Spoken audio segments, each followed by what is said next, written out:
I'm trying out a recipe by Just Millet today, fresh milled flour Italian bread. Welcome to White Shadow Fare. Make it homemade and make it with love. Now my family loves Italian food, so I'm going to start off by milling 445 grams of hard wheat. I did all hard white wheat for this recipe. And in a small bowl, I'm going to make a Yudane, which I had never done before. It uses a little bit of flour and a little bit of boiling water. So I'm measuring out 25 grams of that fresh milled flour.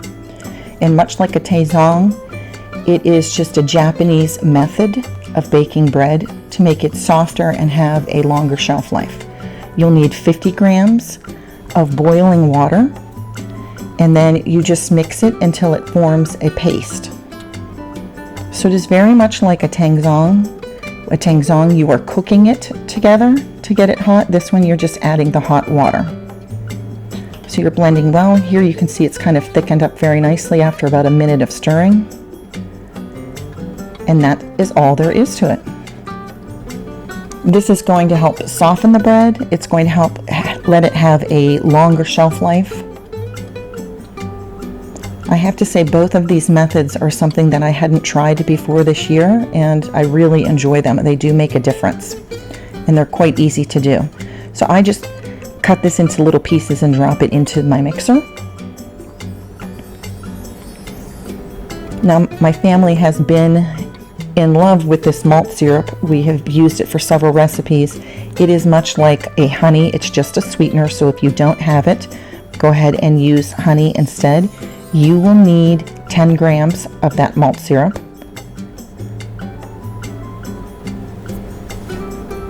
And in her recipe, she said that this makes a big difference, the malt syrup, but honestly, when I bake with it, I don't notice that big of a difference.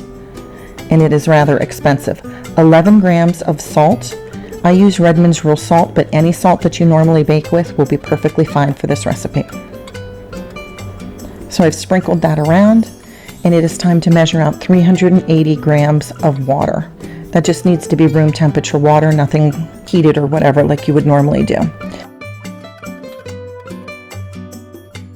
Use a spatula and try to kind of melt the malt syrup and salt into the water before you start adding that flour.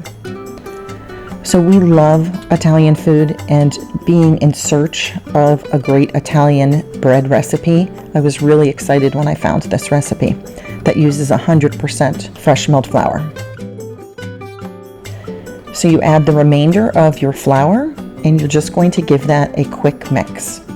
And this is going to be mixed for 5 minutes.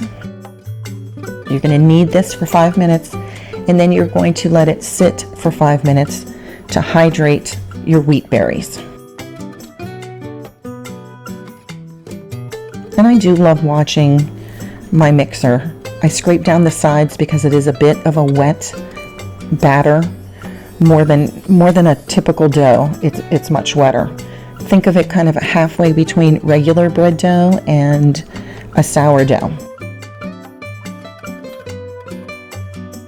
So once it is done at that 5 minutes, I'm just going to do one last scrape and get everything kind of pulled together. You notice that it looks much smoother now after just 5 minutes. It's gotten a lot more elastic so that we have gotten gluten development. And when that 5 minutes is up, I add 10 grams of yeast. And then you will knead it for an additional 3 minutes at that point. You can stop your mixer whenever you need to and scrape down the sides if it's needed, because once again it is a wet, sticky dough. I have really high hopes for this bread recipe. My recipe that I eat almost weekly is 50% fresh milled flour, 50% all-purpose flour, and I am trying to do 100% fresh milled flour when possible.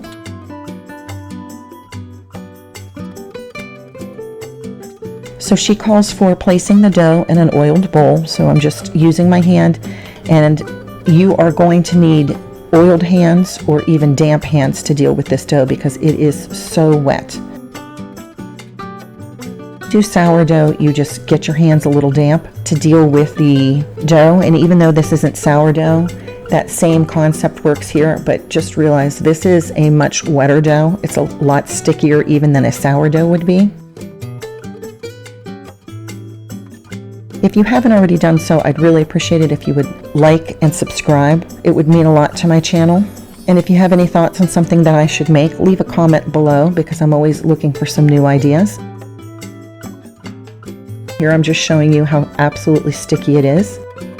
And it's so sticky that I'm able to use the spatula to kind of scrape out the bowl to get the remaining dough that is in there. One of the things I noticed about this bread right off is it barely uses any sweeteners. I'm used to making breads that have a little bit of vital wheat gluten or have some lecithin, so this is a different recipe for me than usual. Much like a sourdough, doing stretch and folds, and she suggests you do stretch and fold about 10 of them.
Going to gather the dough into a ball and cover it and let it rest and rise for 30 minutes.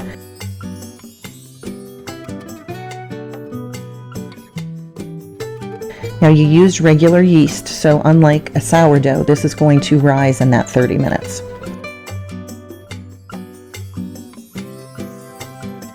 So here you can see that I'm just doing a stretch and fold, and these are not as stretchy as a sourdough would be. So if you've ever done sourdough bread, you can really stretch it out far.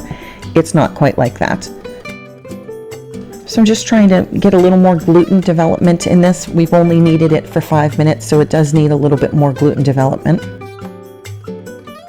And anytime you hydrate your dough, so when we had it sitting there for 5 minutes, that also adds to the gluten development of your dough. So if you're somebody who puts everything in except for the salt and the yeast and lets your dough sit and hydrate for 20 minutes, an hour, whatever you do, that is helping with the gluten development in the long run. So not only does it hydrate the bran on the fresh milled flour, but it also helps to start developing gluten. And here you can see it's starting to get a little bit tighter. It's not stretching as much, so I am going to get this into a ball. I'm going to put it back into the bowl and I am going to cover it. And now it's not sticking all over my hands. It is pretty magical how those stretch and folds make a huge difference. And all I do is kind of pull across the top and then squeeze on the bottom. I'm putting my cover on. Place a tea towel or a lid on your bowl and let it sit. It will be quite puffy and full of air, as a typical bread dough would be.